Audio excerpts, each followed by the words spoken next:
சென்னையில் அரிய வகை நோயால் பாதிக்கப்பட்டிருக்கக்கூடிய 2 வயதான குழந்தையை காப்பாற்ற முதலமைச்சர் விஜய் அவர்களுடைய உதவிக்காக கண்ணீரோடு காத்திருக்கக்கூடிய பெற்றோருடைய வேதனையை விவரிக்கக்கூடிய ஒரு செய்தி தொகுப்பை பார்த்துருவோம். என் பொண்ணுக்கு ஸ்பைனல் மசில்ஸ் வேலை செய்யல.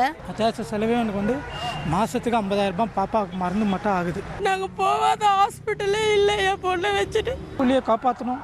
என் பொண்ணுக்கு ஊசி போட உதவி செய்யணும். சென்னை தங்கசாலை பகுதியைச் சேர்ந்த நவீன்குமார் திவ்ய பாரதி தம்பதிக்கு கடந்த 2024ஆம் ஆண்டு செப்டம்பர் மாதம் பெண் குழந்தை பிறந்தது.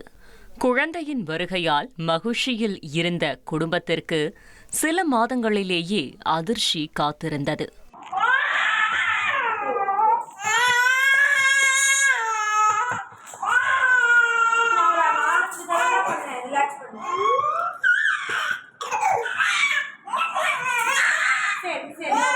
குழந்தைக்கு மூச்சு விடுவதில் சிரமம் ஏற்பட்டதால் பெற்றோர் எழும்பூர் குழந்தைகள் நல மருத்துவமனையை நாடினர். பரிசோதனையில் குழந்தைக்கு அரிய வகை மரபணு பாதிப்பு இருப்பது தெரிய வந்திருந்தது.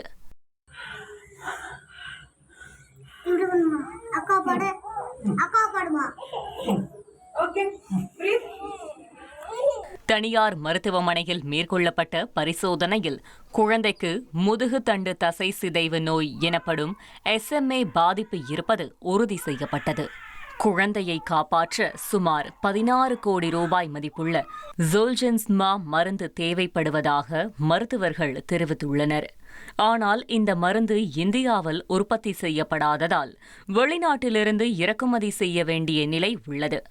இந்த தகவலை கேட்ட பெற்றோருக்கு அது பேரிடியாக அமைந்தது. ஸ்பைனல் மசில்ஸ் வேலை செய்யல. பக்காஞ்சா டம்முன்னு விழுந்துருவாங்க. அது ஹாஸ்பிட்டலில் போய் கேட்டால் இந்த மாதிரி உடம்புல இருக்க ஒரு பார்ட்ஸும் டேமேஜ் ஆகும்னு சொல்லியிருக்காங்க. மாதத்துக்கு 50,000 ரூபாய் பாப்பாவுக்கு மருந்து மட்டும் ஆகுது. ஒரு காஸ்ட் ரெஸ்டன்ட் இது மருந்து 15,000 ரூபாய் வருது.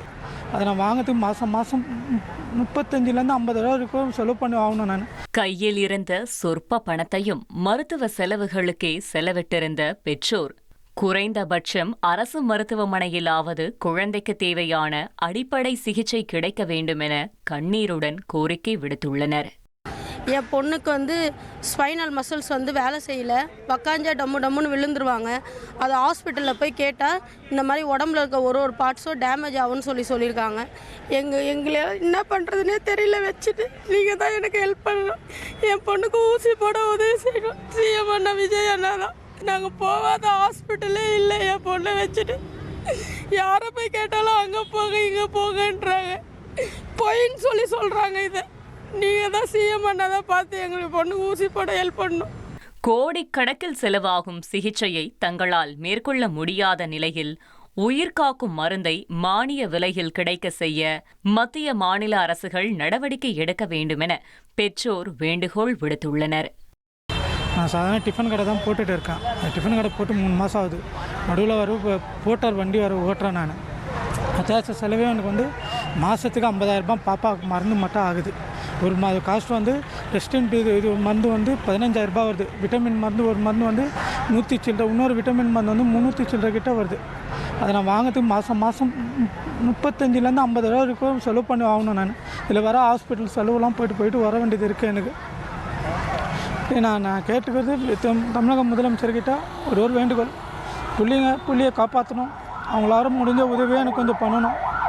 தமிழகத்தில் அரிய நோயால் பாதிக்கப்பட்ட குழந்தைகளுக்காக முதலமைச்சர் தனிப்பிரிவில் தொடர்ந்து மனுக்கள் அளிக்கப்பட்டு வரும் நிலையில் கடந்த 3 மாதங்களில் மட்டும் 11ற்கும் மேற்பட்ட மனுக்கள் அளிக்கப்பட்டிருந்ததாக தகவல் வெளியாகியுள்ளது.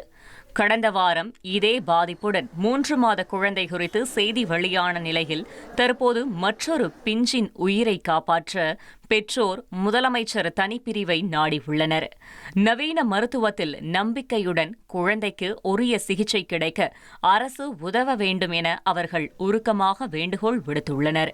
தந்தி செய்திகளுக்காக ஒளிப்பதிவாளர் மகேஷுடன் செய்தியாளர் தாயுமானவன். இனி செல்லும் இடமெல்லாம் செய்தி. தந்தி டிவியின் வாட்ஸ்அப் சேனலை ஃபாலோ பண்ணினா செல்லருக்கும் இடமெல்லாம் செய்தி. இதோ QR கோட் இப்பவே ஸ்கேன் பண்ணுங்க, ஃபாலோ பண்ணுங்க.